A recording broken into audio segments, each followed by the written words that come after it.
Leland, I have a pitch for you. Hear me out.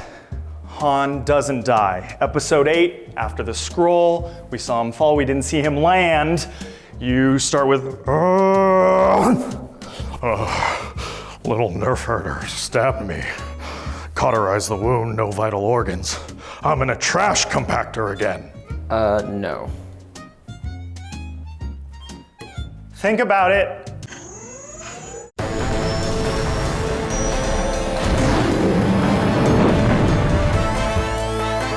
This week on the Star Wars Show, Andy sits down with Taran Killam. We go to the annual R2 Builders Club meetup, and much, much more.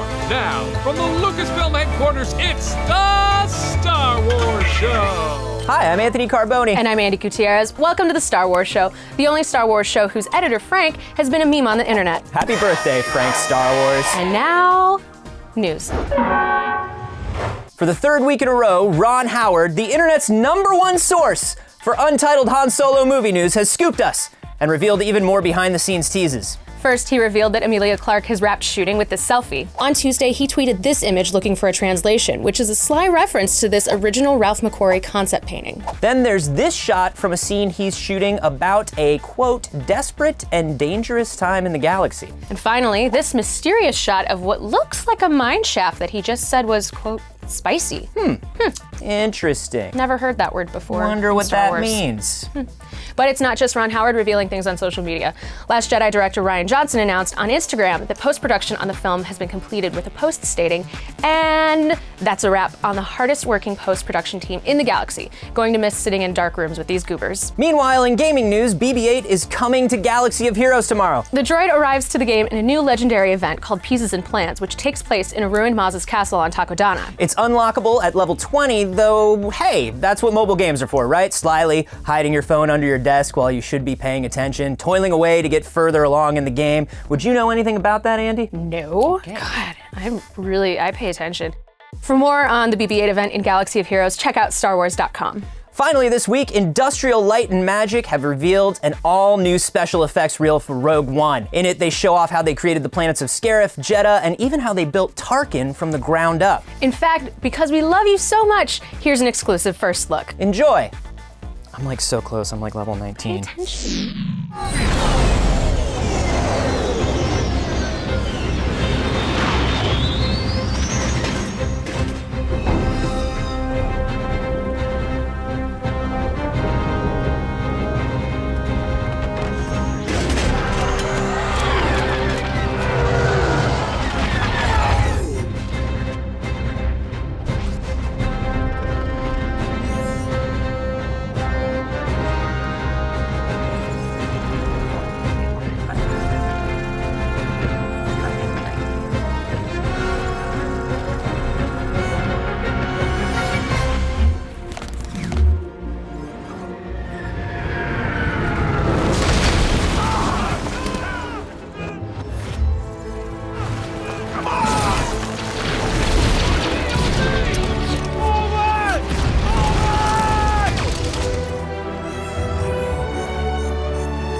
Look at him, he's heading for that small moon. That's no moon. Taran Killam stopped by today. Say hi. Hi. Hi, everybody. So people at home don't know how long this has been in the works. I think from the initial launch of the Star Wars show. And you had been working on Killing Gunther. Yes. So you weren't able to come, but now you're able to come. I'm here, and I can't believe it. And already the tour has been so phenomenal, and you've been so generous. And this is a dream come true for me, This is truly. what we love to do. Star Wars is my favorite thing in the world. Most of our fans will probably know you from SNL. Yes. And you've been a part of a few sketches that kind of poke fun at the Star Wars community from a Sure. total place of love and as a huge fan. Bobby Moynihan and I were absolutely the resident Star Wars nerds, and we're on the show at a time where Star Wars was being relaunched, and there were new movies coming out, and there were new animated shows, so we were pretty excited. The staff, maybe Not as much. It's sort of like, okay, yeah, we get it. We get it. You did it. You know, you said poking fun, so I feel like you're referencing the collector's commercial. I love the collector's commercial because we all know people like that. They're sitting in front of you. I mean, literally for Bobby and I, it was just us taking ourselves to the bajillionth degree. Getting to do Star Wars auditions with Daisy and John was the best. One of my favorite things we ever did was Undercover Boss. I don't know if you've witnessed how big that's gotten. We've gotten some love. I own matte action figures and an action figure of myself, like custom made. It was pretty cool. And now that JJ's back on board, I'm really gonna push to have him put my character in the background and make it canon. Oh, that would be cool. That would be so cool. And when Undercover Boss, it's actually Kylo Ren's costume. They shipped out the Kylo Ren hero costume. And we got to like touch and sniff and chew on a little bit and then, smacked away. Just like take a little piece of Yeah, lint. exactly. Just Where do you find like that line, between respecting it because you love it and poking fun embracing the weirdness? It is significant clearly to so many people and is its own mythology and is its own religion, kind of. I really, Literally. Literally. Since I can remember, I've been a fan. My mom and dad would go out on date nights and bring me back, Star Wars action figures, and I've had toys my entire life. What's your holy grail? My R2KT. That I bought at San Diego Comic-Con, just because I love the story behind it. And Star Wars is, for me, about magic, dreams, about being a hero, and it touches people, and then it's become about this community of these people who feel ostracized or an outsider or shy or intimidated, and the community is always so supportive. So let's talk a little bit about Killing Gunther. Sure. The premise of it is kind of like what I would imagine the only kind of Boba Fett movie I would like to be. Oh, cool. Yeah. Okay, sure. Bounty hunters going after the bounty hunter. Yeah, so I'm really digging the premise of it. Thank you. Yeah, I wanted to do a mockumentary. I love Christopher Guest, Eugene Levy films, and I love Michael Mann and Luc Besson and Quentin Tarantino films. So I thought, what if there was a mockumentary about hitmen? That's super cool. So it's really the fun. first film that you've directed. Yes. And you produced it. Yes. And you wrote it. I did that too. And you're in it. I threw all hats on. That's an insane amount of work to take on. It was a lot. It was a lot of work. It was the hardest I've ever worked. It was the most fun I've ever had professionally. It was the most fulfilling project I've ever taken on. Well, awesome. Thank you so much for coming. I'm a piece of this now. Cool. I am part of the set. Future guests will just be like, oh, don't buy them. That's just Taran. I don't want to leave.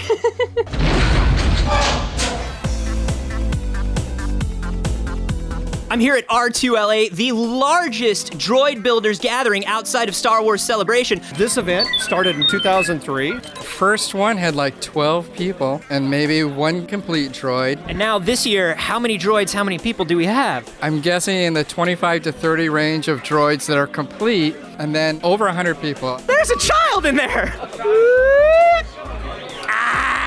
So obviously R2LA, tons of R2 units, but tons of other droids as well. So if I wanted to get started in droid building, would a mouse droid be the way to go? I think it would be a great entry level because you're dealing with a lot of the same things you have in an R2. Hey, I gotta go feed my meter. Can you help me out? Thanks. Doug, you've got some very serious customizations on your R2 unit, one of which I am totally in love with. Tell us a little bit about what you did. Sure, so he's got fuel carousels in the front. So this is a dual taser right now. When the tasers go back in, you can change it up, and he's got a laser arm and a hyperdrive arm. Basically allows you to put the tool in any position that you want to do. R2LA! You're watching the Star Wars show. Droids have been kind of a running theme this episode. Yeah, we had the BB-8 thing in the news. Taran Killam name-checked R2KT, and we went to a droid meetup. It's almost as if we had a droid-centric episode of Science and Star Wars this week as well. Huh.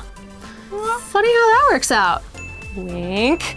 Anyway, with all this droid talk, we want to know who your favorite droid of all time is. Mine are probably gonk droids just because they're kind of goofy. Oh, no, not yet. Not yet.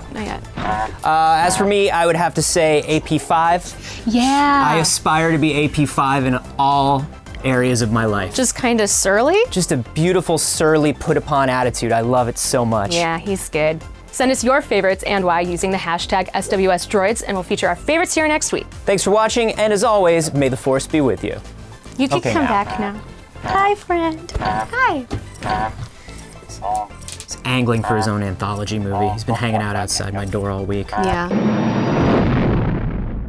Maz's castle on Maz's castle on Takodana. Maz's castle on Takodana. Maz's castle on Takodana. Maz's castle on Takodana. Sorry.